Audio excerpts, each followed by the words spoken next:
এদেশ এই 53 বছর বহু মানুষ চালিয়েছে, আমরা দেখলাম নাকি দেখলাম না? কি বাবা চালিয়েছে, স্বামী চালিয়েছে, বউ চালিয়েছে, ভাবি চালিয়েছে, আরো যা বলেন চাচাও চালিয়েছে 9 বছর। এক কথা বলছে না কেন? শুধুমাত্র এখন দেখতে বাকি আছে যে কোরআন দিয়ে দেশ চললে কেমন দেখা যায়।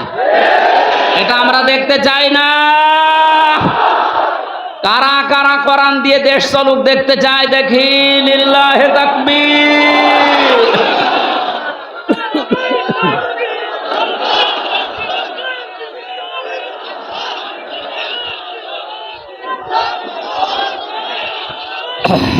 আলহামদুলিল্লাহ ভাই,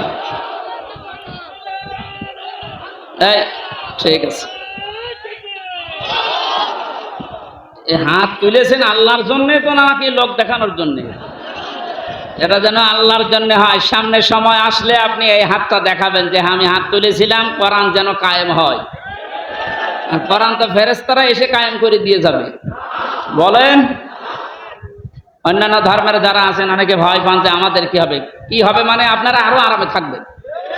যে জুলুমের শিকার হয়েছিলেন, জালেমরা মন্দির ভেঙে দোষ দেয় মুসলমানদের। সুতরাং এইটা আর হবে না যদি এইটা থাকে। ওয়ালা তাসুব্বুল্লাযীনা ইয়াদউনা মিন দুনিল্লাহ, আল্লাহ বলেন কোন হিন্দুর দেবতাকে পর্যন্ত গালি দিবা না। যেখানে দেবতাকে গালি দেওয়া নিষেধ সেখানে মন্দির ভাঙা জায়েজ হবে? এটা আপনি কায়েম করতে দেন এই দেশে। আপনি অন্য ধর্মের তাই কি আপনি এটার পক্ষে আসেন, আপনিও নিরাপদে থাকবেন ইনশাআল্লাহ। ডাক্তার শফিকুর রহমান আজকে ঘোষণা দিয়েছে কোরআনে কারিম যদি সত্যি এই দেশে কায়েম হয়, মেয়েরা যে উল্টাপাল্টা ধারণা করে ধারণা একটাও থাকবে না, সবচাইতে বড় নিরাপদে থাকবে তারা। মেয়েদের কোনো গ্যারান্টি পাওয়া যাচ্ছে না, নিরাপদে থাকবেন আপনারা। এই জন্য ওই জায়গায় যদি যেতে হয় 100 জনের 51 জন মানুষ লাগবে। 100 জনের কতজন? 51 জনের ভেতরে যদি এই যশোর, কেশবপুর, মনিরামপুরে কেউ আসে, ফিরিয়ে দেবে? অবশ্যই আপনাকে চেষ্টা করা লাগবে আপনি এইটার পক্ষে আছেন, কারণ এইটা যদি ওখানে যায় আপনি নিরাপদে থাকবেন মায়ের কোলে শিশুর মতো। আল্লামা দেলাওয়ার হোসেন সাঈদী রহমতুল্লাহ আলাইহি ওনার এলাকায় যখন তাফসির মাহফিলে যেতাম পিরোজপুরের, হিন্দুরা পর্যন্ত, আমি তো যেতাম ওই সময় বাসে অথবা এ করিমন নসিমন, এই সময় গাড়ি তো ছিল না, ওই সময় যে রিকশায় উঠতাম, ভ্যানে উঠতাম, হিন্দুরে জিজ্ঞাসা করলে বলতো আমরা আসি এই মাওলানা থাকাকালীন মায়ের কোলে যেমন শিশু থাকে ঠিক ওইরকম আছে। একটা হিন্দু যদি আলেমের পক্ষে কথা বলতে পারে, অথচ এই দেশের বহু মুসলমান নামধারী জালেম এই আলেমের ফাঁসি চেয়েছে। তার ভেতরে অবৈধ বিচারপতি মানিক একজন, শাহরিয়ার কবির একজন, জাফর ইকবাল। এক কথা বলছে না কেন? এগুলো মানুষ নামে কলঙ্ক না? আজকে এই শয়তানদের নামে দেখলাম কে যেন মামলা দিয়েছে। একটা দিলে হবে না, এদের নামে 1000 করে মামলা দেওয়া লাগবে। বহু শয়তানি করেছে এই 17 বছর। ব্যারিস্টার সমানত মানুষের ভেতরে পড়ে, এটা ধোঁকাবাজ। 3 তারিখ 2 তারিখ পর্যন্ত বলছিল জীবন গেলেও পালাবো না, 4 তারিখে পালিয়েছে। কি শয়তানের শয়তান! এখন বাইরে যে লাইভ করছে যে আমার ভুল হয়ে গেছে, আমি মাপ চাই। কিসের মাপ? তুই এদিকে আয়, তোর গোড়া থেকে কেটে বাদ দেওয়া হবে। তুই যে কত বড় শয়তান! সম্মানিত ভাইরা, এই জন্য আল্লাহ যার তার তা যেহেতু কিনতে চাচ্ছেন না, আমাদের আগে মুমিন হওয়া লাগবে। কি হওয়া লাগবে বলেন তো? নবীজিকে প্রশ্ন করা হয়েছে, হে নবী, মুমিন আমি বসবো কি করে? আল্লাহর নবী বলেন, ইদা সাররাতকা হাসানাতুকা ওয়া সাআতকা সাজ্জিয়াতুকা ফাহুয়া মুমিন। তোমার যখন ভালো কাজগুলো আনন্দ দেবে, যে আমার ভালো লাগছে, ভালো কাজ করলে আমার আনন্দ লাগে, আমি সুখ পাই। আর অন্যায় কাজ দেখলেই তোমার কষ্ট লাগবে, জালেমদের কথা বললেই তোমার কাছে কষ্ট লাগবে, তখন বুঝবে যে তোমার ভিতরে ঈমান আছে।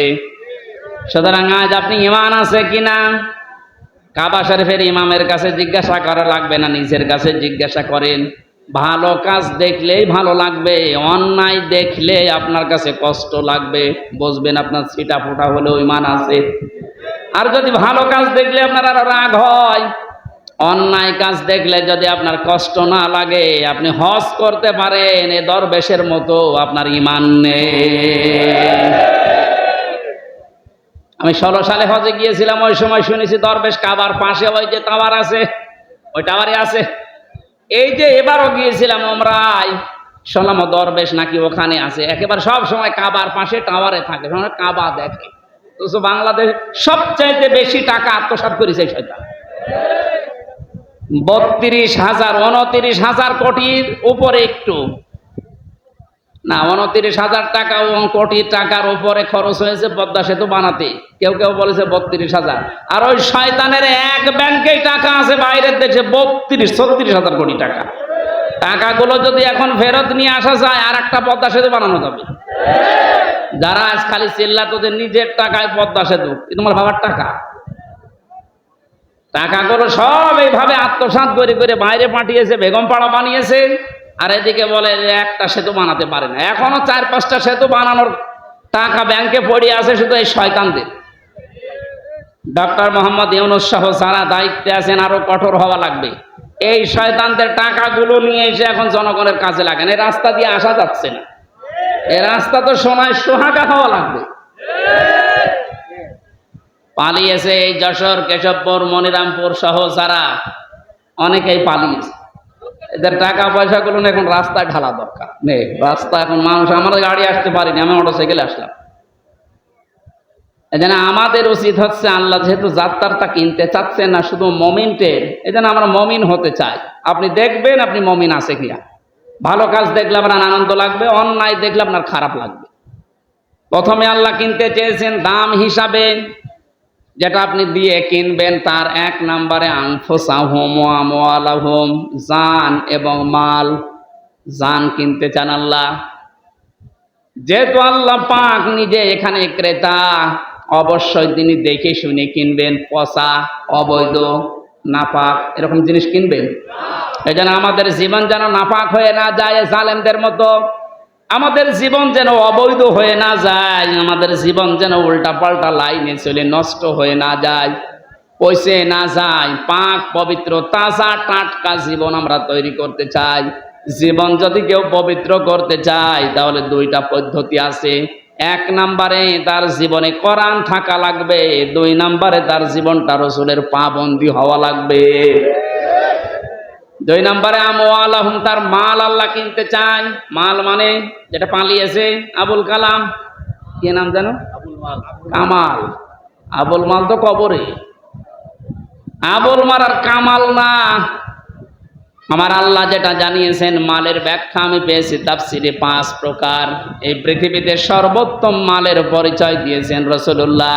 আদ-দুনিয়া কুল্লুহা মাতাউন ওয়া খায়রু মাতাউদ দুনিয়া ইমরাতুস সালিহা। নবীজি বলেন পৃথিবীর সবকিছুই সম্পদ, এর ভেতরে উত্তম সম্পদ, উত্তম মাল হচ্ছে এই পৃথিবীর নেককার আল্লাহওয়ালা মেয়ে মানুষ। মেয়ে মানুষ আল্লাহওয়ালা হওয়ার জন্য শুধু বোরকা পরা, নামাজ পড়ায় শেষ না, পারিবারিক জীবনে তাদের আচরণ হবে মা ফাতিমাতুজ জোহরার মতো, হযরতে খাদিজাতুল কুবরার মতো,